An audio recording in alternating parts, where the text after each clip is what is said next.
Fouls on Irvin Magic Johnson. So the crowd is with it today. The Sixers are with it, and the Lakers are too. And we have a spirited first half of action here at the Spectrum. Dick Stockton and Bill Russell. NBA World Championship on the line here. The Lakers need the win to wrap it up. They don't want to go to a game 6. Julius is shot blocked by McAdoo, and Magic comes down 3-on-1. Clint Richardson comes back in the flow, and a foul against Philadelphia. And that's what turnovers will do to you when the Lakers have that running game going. Wilkes back in the ball game for Los Angeles. McAdoo goes out, and he has been superb with 10 points so far. There's Jamal. Lakers were down by 7. McAdoo came in. They were up by 4. Lead now cut to a single digit. Cooper on the line.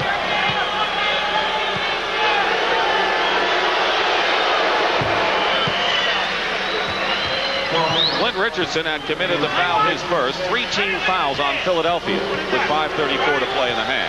Now, for the rest of this half, the Sixers are going to have to be very careful. The Lakers would like to get one of those hot streaks and put them away. They have to stay. So far, they've managed to hang tough, but they're going to have to be very careful now. Lakers trapping. Cheeks trapped by Nixon and Magic. Jones shuffles it. There's Chocolate Thunder. Darryl Dawkins. Lakers by 1. And that's the way to be careful. Bill knows what he's talking about with those spurts. 40-9 scoring spurt in game 1. 15-1 in game number 3 in the first half. 13-2 in the second half. Los Angeles has the ability to get it going and run you into the ground. And amazing that Philadelphia trailing Los Angeles by a point, despite the fact that Julius Erving is 0 for 7 from the floor. Julius. Nixon misses. Dawkins knocks it out, but Nixon is there. LA seems to be in the right place at the right time more than Philadelphia for second shots in the series. Well, Rambis got a hand on that. Denying the ball to Wilkes is Bobby Jones. Good defense by Philadelphia right here. Cheeks on Nixon. Nixon hits, but Philadelphia played it as well as they could. Lakers by 3. McAdoo and Nixon each with 10 to lead the Lakers. Toney has 15 and Dawkins 10 for Philadelphia. They have a new clock to work with on the kick. Cheeks 3. Foul on Nixon. And Cheeks will shoot 2 actually, as Norm commits number 2 for him. And the Sixers are executing their offense better than they have since game 2. And the question is, people will say, why does Philadelphia look so better in this game, whether they win or not? They look so much better, assured, confident than they did in the last 2 games. Well, this is the kind of team they are. When they're up against it, they seem to react very well. They're playing so much better today than they did the last 2 games. Cheeks misses it, and Irving's timing just not there for the follow-up. 4:19 remaining, first half. Lakers lead by 2. Wilkes. And Cheeks the rebound, and we'll have a push foul against Los Angeles. Kurt Rambis. That's 3 on Kurt Rambis. So Kareem and Rambis each with 3. Now here's the play here. Darrell's holding him a little bit. And again, and then he pushes Darrell there. And what happens a lot of times, the referee will see the second foul. In more cases than not. Rambis goes to the sideline, and Bob McAdoo has come back in the ball game. He has 10 points, and he hasn't been stopped from the field yet. Dawkins misses the free throw. He averaged 20 points. Talk about Dawkins in the 1980 series against these teams.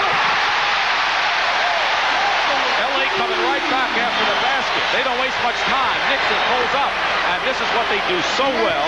While you're savoring the points at one end, they come back and get 2 at the other end. And the Lakers still lead by 2 following another tie. 3:53 to go, and another foul on Los Angeles. And a great move by Maurice Cheeks, because he's doing what you have to do. Normally he would pull up and set up the offense, but he saw an opening there and he challenged the guys. And when he's doing this, they are a lot better team.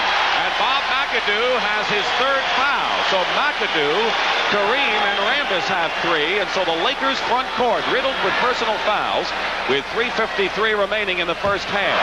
But Philadelphia is not taking advantage of it. They're missing from the line. They're 10 of 16 from the line right to this point. Well, a lot of times when you play this well, you have to give up something.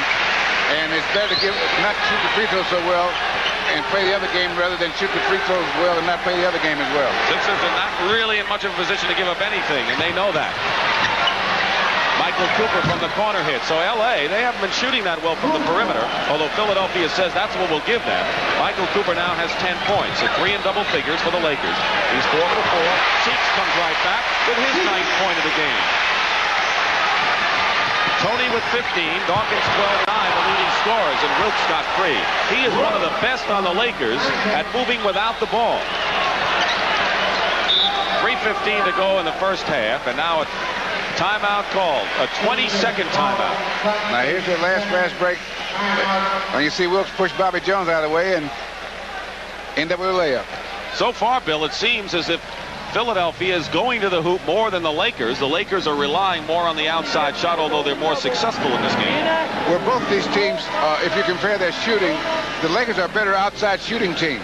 And so you see guys like Norman Nixon, Jamal Wilkes, and Michael Cooper, and Bob McAdoo making those longer shots. Now with the Sixers, they only have Andrew Toney and Maurice Cheeks, who are real good outside shooters. In fact, the next best outside shooter would either be Caldwell Jones or Darryl Dawkins. So they're in the framework of the whole game, that makes things about even. They're taking the shots that they'd like to have. No team has ever gone through the playoffs to win the title with only 1 defeat. The Lakers are trying to accomplish that this afternoon. Julius steals, or inside, I'm sorry, almost a steal by Magic Johnson. Wilkes is on the dock. McAdoo on Dawkins. 6 seconds on the shot clock. Toney getting inside. A familiar move for him, and it drops. 17 points for Andrew Toney.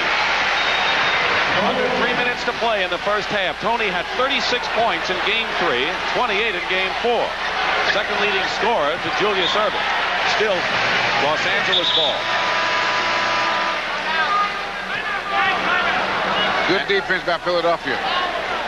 They are playing good defensively, and with foul trouble on Kareem, McAdoo is doing the job scoring-wise, but Philadelphia is stopping the others too. Well, we're pleased to have Pat O'Brien with us at the coach's room this afternoon, and we'll have first half analysis with Kevin Lockery and Hubie Brown. And we have, right now, the closest game that we've had in this playoffs. By the way, Brent Musburger will be at the news desk with the latest sports news and highlights and the finals of the Pepsi Challenge NBA Hot Shot competition, all coming up at halftime. Right here with 2:44 remaining in the first half.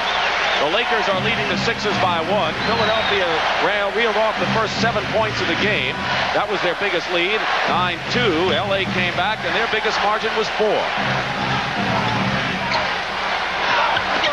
Cooper on a pass from Magic Johnson. Now Philadelphia's shooting 15 of 23 from the likes of Toney, Dawkins, and Cheeks. The rest of the team is 1 for 13, so we know who the scorers are so far. Cooper, by the way, is 5 for 5 in the game. Bobby Jones, Julius. Basket counts and a foul, and when Philadelphia hits the offensive glass, they do well, as you saw there. First basket for the Doc.